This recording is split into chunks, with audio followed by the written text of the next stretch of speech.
welcome back to a new week of What's for Dinner. I'm really excited to be showing you these meals today. They're all really delicious, and I did get a few requests to do lower carb options, so I added in a few lower carb dinners this week, and I really hope you enjoy them and I hope you're doing well. But anyways, let's get to cooking.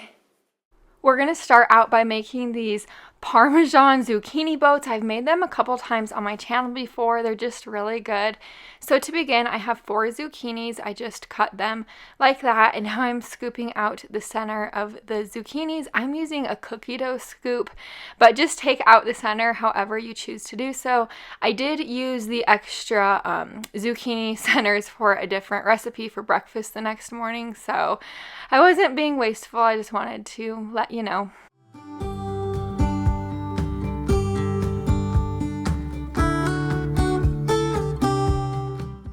After I place our zucchini halves into my baking dish, I actually used a 9x13 and an 8x8 baking dish. I moved over to my Dutch oven, and I'm going to be adding a pound of sausage to my Dutch oven. As you see, I'm just using the sweet Italian sausage. Per usual, use any type of sausage, or you could use ground chicken or ground turkey if you don't care for sausage.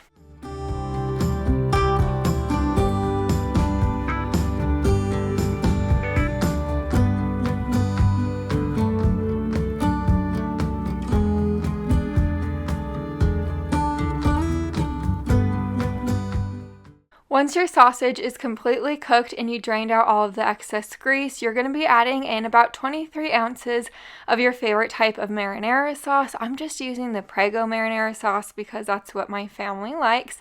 I'm just going to stir this all together and bring it up to a simmer.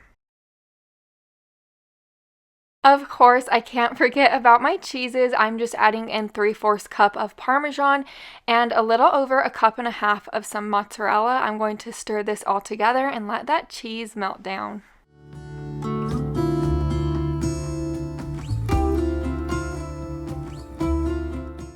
This part is pretty simple, so now that I got my cheese nice and melted down and everything was warmed through, I'm just filling our boats with that yummy sausage cheesy mixture. I'm just going to try to do that pretty evenly.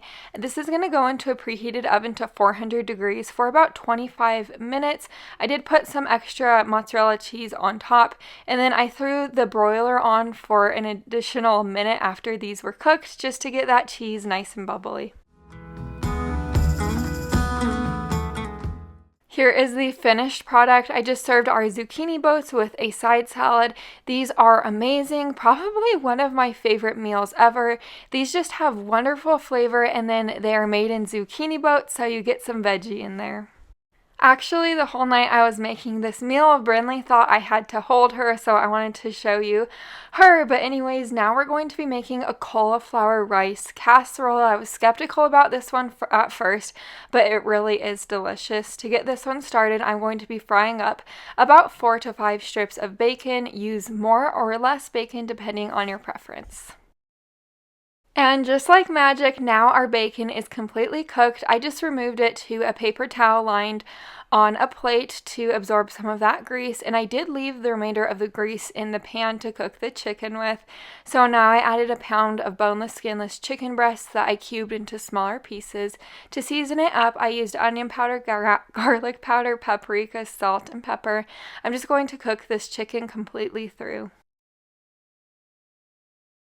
Now that my chicken is cooked, once again, I'm just putting it onto a separate plate, setting that plate aside.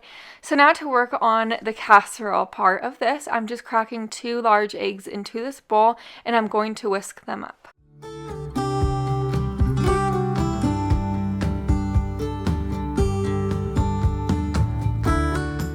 To this large bowl, I'm going to be adding 2 bags of this cauliflower rice. I just got mine at Walmart.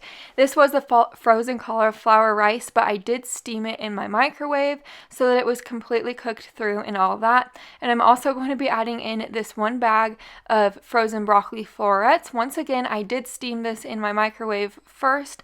Now I'm adding in our crumbled up bacon along with our cooked chicken. To make this kind of like a bacon chicken ranch casserole, I added in 2 tablespoons of the dry Hidden Valley mix.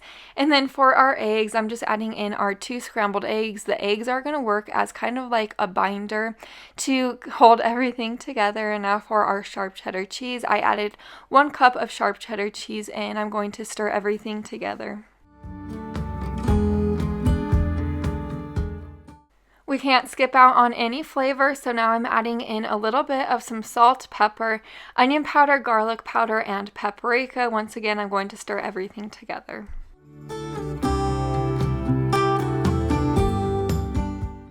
This is going to be placed in a greased casserole dish. I'm going to spread it out as even as possible and place another 1.5 cups of sharp cheddar cheese on top. This is going to go into a preheated oven to 350 degrees for about 20 to 25 minutes. Here's the finished product. This was a wonderful lower carb option for a rice casserole. It tasted amazing. Even my daughter loved it. This one is for all of my meatless meal friends out there. We are making some creamy vegetable soup. This one is phenomenal. I'm just starting out by chopping up 4 golden potatoes into smaller pieces. The remainder of the veggies that I'm chopping up, 2 sticks of celery, 3 medium carrots, and 1 smaller sized yellow onion.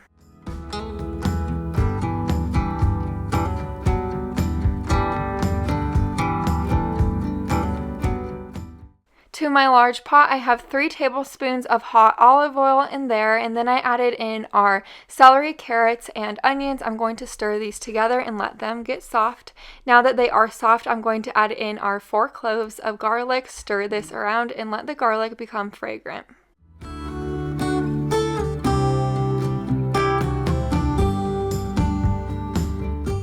To flavor this up, we're going pretty simple today. Just 1 teaspoon of some dried thyme and a little bit of some salt and pepper to taste.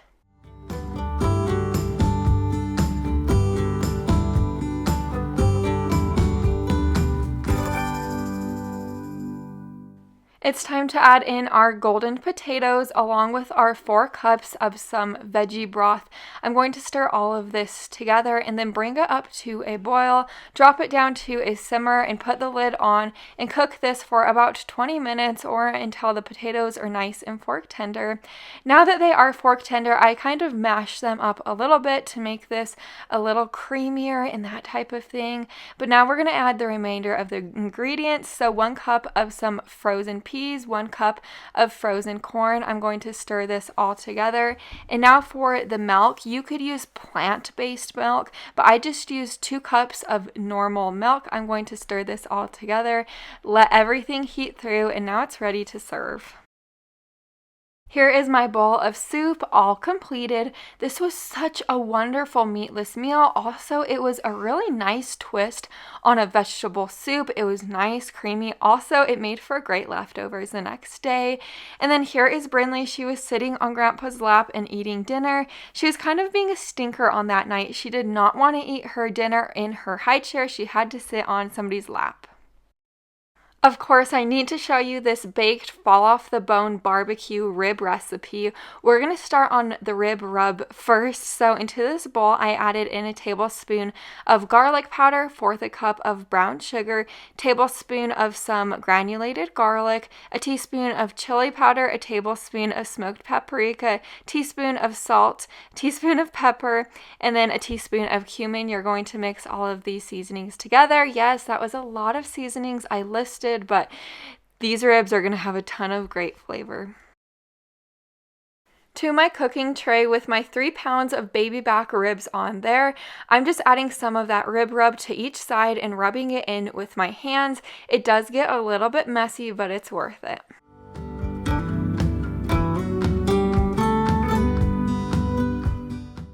Now you see me drizzling about 2 tablespoons of olive oil total on each side of these ribs.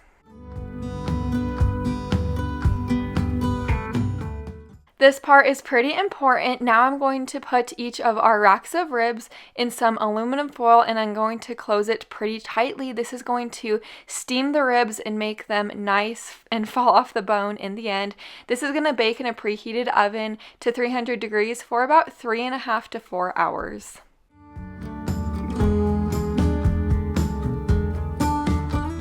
This is just some homemade barbecue sauce that I made up for the ribs. You definitely don't need to use homemade barbecue sauce though. A store-bought bottle will work just fine, but I will show you this homemade barbecue sauce recipe at some point. It's really good. So now that my ribs are out of the oven, I removed the aluminum foil around them. I'm just pouring the barbecue sauce on top. Once it's pretty evenly coated, I'm going to stick this back into the oven under the broiler for about 2 to 3 minutes so that barbecue sauce gets nice on top. It's almost like a glaze at that point.